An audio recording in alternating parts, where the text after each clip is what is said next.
Hello everyone, me again, back with another video. Just thought I'd show you my toolbox.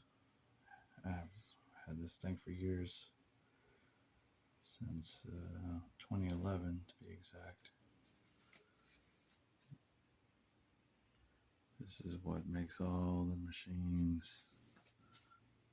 Here's drawings that I like to draw